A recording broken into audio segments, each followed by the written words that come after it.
सकाळे उठिबा मात्रे शौचालय जीवाकू इच्छा हुए, अध घंटा अपेक्षा करती किंतु कौनसी उपशम हुए नाही। भयभीत हुअन्तु नाही, केवल 5 मिनिट समय दिंतु आपणकर पेट संपूर्ण सफा होइजिवो। हाँ बंधुगण, मु आरके आपण देखुछन्ते आयुर्वेदिक लाइफ ओडिया। आपणक सहित 4टी घरोई उपचार दबाकू जाउछि जहा आपणक अंतनळी को शीघ्र सफा करिवो। जदि आपण एगुड़िक विषय जानिबाकू चाहंती तेबे भिडियोटिकू संपूर्ण एवं शेष जाए देखंतु। बंधुगण, भारत में प्रत्येक और द्वितीय व्यक्ति कोष्ठकाठिन्य पीड़ित अछंती।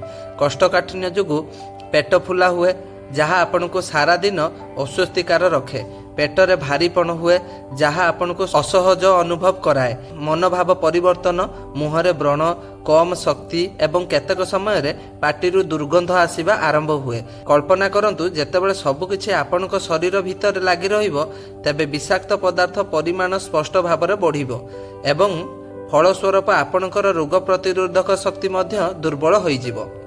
पाइल्स भली गंभीर रोग को आशंका मध्य वृद्धि पाइबो एवं आपणकर उत्पादकता मध्य कम पाइबो। कल्पना करंतु आपणकर एक ऑफिस रे बैठक किंबा एक अत्यंत गुरुत्वपूर्ण परीक्षा अछि जहाँ 9टारे आरंभ हेबाकू जाउछि, किंतु ता पूर्वरु आपनको लागुछि जे आपनको शौचालय जीवाकू पड़िबो कारण सखाळे आपणकर पेट सफा होई नथिला। विश्वास कर, यह एक बहुत साधारण समस्या एवं जेतेबेले मु निजे छात्र थिली मते मध्य एही समस्यार सम्मुखीन हेबाकू पड़िथिला। एही परिस्थितिर अनेक थर एवं विश्वास कर जे जेतेबेले एही समस्त समस्या गुड़िक तुम सहित प्रतिदिन पुनरावृत्ति हुए सेतेबेले तुमर चाप हार्मोन वृद्धि पाइबा आरंभ करे एवं यह तुमर जोनि उपरे अधिक चाप पकई थाए एवं एही समस्या मुक्ति पाइबार केवल 4टी उपाय अछि जहाँ तुमर पेट को शीघ्र सफा करिवो एवं जहाँ तुमे एथिरे आदरण मध्य करि पारिबो नाही। 4टी आश्चर्यजनक उपचार जहाँ केवल 5 मिनिट मध्यरे तुम पेटरू समस्त मैला बाहर करिदेव। प्रथम उपचारटी हेउछि लेंबू। लेंबुरे विटामिन सी थाए जहाँ एक एंटीऑक्सीडेंट एवं एहार अंतनली भितर को पानी टाणी थाए, मूलरू नरम करि थाए एवं एहाकू सहजरे बाहर करि थाए। दयाकरी पचारंतु नाही जे गरम पानी रे महू मिसाई पीले यह विषाक्त होई जाए कि। आपण कौनसी भय बिना गरम पानी रे महू पकाई पी पारिबे। 5 मिनिट मध्यरे आपण बाथरूम जीवार आवश्यकता अनुभव करिवे। यह करबाकू केवल 1 ग्लास गरम पानी नियंतु, अधा लेंबू रस मिसांतु, तापर 1 चामच शुद्ध महू मिसांतु एवं एहाकू पियंतु। सकाळे खाली पेटरे धीरे धीरे एही पानी को पियंतु। जदि आपण भारी रात्रि भोजन पर कोष्ठकाठिन्य अनुभव करती किंबा पेटरे भारी अनुभव करती तेबे आपण रातिरे मध्य एही पानी पी पारिबे। आमर द्वितीय उपचारटी हेउछि त्रिफला चूर्ण। त्रिफला हेउछि 3टी फलरू तैयारी एक प्राचीन आयुर्वेदिक औषध। आमला, हरड़ा एवं बेहेड़ा एही 3टी औषध मिसी आपणक पाचन प्रणाली को शक्तिशाली करे एवं एक मृदु रोचक भावे कार्य करे। हरड़ एक शक्तिशाली रोचक जहाँ आपणक अंतनली को सफा करिबारे सहाय्य करे। आमला थंडा करे एवं पेट फुला कम करे एवं बेहेड़ा खाद्य को भल भावे पचई थाए जहाँ अंतनाली गति को प्रोत्साहित करे। एहाकू व्यवहार करिबा पई रातिरे सोइबा पूर्वरु 1 ग्लास पानी रे 1 चामच त्रिफला पाउडर नियंतु। एहाकू आपण जीभरे रखंतु एवं 1 ग्लास उषुम पानी पी दियंतु। यह राति सारा धीरे धीरे काम करिवो एवं सकाळे आपणकर पेट सहजरे सफा होइजिवो। जदि आपणकू त्रिफलार स्वाद पसंद नुहे तेबे आपण 1 चामच महू मिसाई मध्य एहाकू व्यवहार करि परिबे। तृतीय उपचारटी हेउछि इसबगोल। इसबगोल भूसी समस्त जानिथिबे एवं क्षीरर मिश्रण करी बंधुगण इसबगोल जहाकू आमे सोलियम हस्क मध्य कहि थाउ। यह पेट सफा करिबा पई एक बहुत प्रसिद्ध घरोई उपचार। इसबगोल रे द्रवणीय एवं अद्रवणीय फाइबर उभय थाए।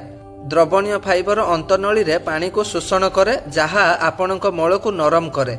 यह सहित अद्रवणीय फाइबर यह आपणक मलर परिमाण को वृद्धि करे। आपण अंतनली रे यह जीवाकू सहज करिथाए एवं यह मलत्याग मध्य सहाय्य करे। जदि आपणक कोष्ठकाठिन्य अनुभव करुछंती तेबे एही पाउडर 2 चामच नियंतु। जदि आपणकर किछि दिन धरी यह एक हालुका समस्या हेउछि तेबे केवल 1 चामच सहित आरंभ करंतु। एही पाउडर को 1 कप उषुम क्षीर रे भल भाबरे मिसांतु एवं तुरंत पियंतु। जदि आपण एही पाउडर खाउछंती तेबे प्रचुर पानी एवं अन्यान्य तरल पदार्थ पियंतु। पर्याप्त पोषक तत्व पाइले फाइबर भल भाबे काम करे। अल्प पानी पीवा केतेक समय प्रतिकूल मध्य होई पारे। आमर पंचम प्रतिकारटी हेउची किसमिस। यह मलत्याग पई एक बहुत पुराना एवं अत्यंत निरापद उपचार बोली विवेचना करा जाए। किसमिस रे प्राकृतिक फाइबर एवं सेब्रिटल एक प्रकार प्राकृतिक चीनी अल्कोहल थाए। यह जहा करे ता हेउची आपनक पेटरे प्रवेश करी मल को पानी टानी थाए, यहाकू नरम करी थाए एवं मलर गति को तेज करी थाए। जदि आपण राति सारा 8 ରୁ 10 कला किसमिस पानी रे बुड़ाई रखती एवं सकाळे चुबाई खाती किंबा सही पानी को पियंती तेबे यह कोष्ठकाठिन्य दूर करिबारे सहाय्य करि परिबो। एही सरल उपचार पिलामानक पई मध्य निरापद एवं आपण कोष्ठकाठिन्य दूर करिबा पई एहाकू चाउल दाना सहित सेवन करि परिबे। किसमिस रे प्राकृतिक मीठा थाए, तेणु मधुमेह रोगी माने सेमानकर मीठार स्तर को मने रखी एहाकू व्यवहार करिबा उचित। यह करंतु एवं जदि संभव हुए तेबे थरे आपणक डाक्तर को पचारंतु एवं तापर एहाकू व्यवहार करंतु, जहा द्वारा आपणकर मीठार स्तर नियंत्रण रुहे। बंधु माने एही गभीर निशा ग्रहण करिबा समय रे किछि सतर्कता रखिबा बहुत गुरुत्वपूर्ण। प्रथमे मने रखंतु जे प्रत्येक व्यक्तिक शरीर भिन्न, कौनसी एक प्रतिकार समस्तक पई तुरंत काम करिबो नाही। तेबे यह एक संकेत होई पारे जे आपनको आपणकर जीवन शैली प्रति मध्य ध्यान देबाकू पड़िबो। प्रतिदिन उठिबा परे सर्वप्रथमे 1 ରୁ 2 ग्लास उषुम पानी पीबाकू निश्चित करंतु एवं प्रतिदिन अति कम रे 8 ରୁ 10 ग्लास पानी पियंतु। आपणकर खाद्य रे यथा संभव फाइबर युक्त खाद्य शामिल करंतु एवं प्रतिदिन किछि ताजा फल जेपरि सेउ किंबा सबुज पनीपरिबा सालाड एवं जदि संभव हुए तेबे प्यूरी अर्थात आलू एवं डिम्बिरी भली सुखिला फल खाइबाकू निश्चित करंतु। एगुड़िक अतिरिक्त भाव में आपणक पेट सफा करिबारे सहाय्य करिबो एवं किछि व्यायाम किंबा योग मध्य करंतु। 15 ରୁ 20 मिनिट हालुका चलिबा मध्य आपणक अंतनळी को सक्रिय करि पारिबो एवं अंतनळी गति को उन्नत करि पारिबो। सेही परि योग किंबा प्राणायाम गभीर निश्वास नहीं चाप परिचालना करबाकू चेष्टा करंतु एवं भल निद नियंतु। जदि आपनकू भल निद न हुए तेबे आपणकर पेट केबे सफा हेबो नाही। आपण प्रायतः लक्ष्य करिथिबे जे जेतेबेले आमे कौनसी स्थान को जाऊ किंबा राति रे विलंबित रे सुई थाऊ तेबे परदिन आमर पेट ठीक भाबे सफा हुए नाही। एहार कारण हेउची जदि आपणकर पर्याप्त निद न हुए तेबे परदिन आपणकर पेट सफा करिबारे बहुत समस्या हेबो। बंधुगण, आपण स्वास्थ्य आपणक हाथ रे।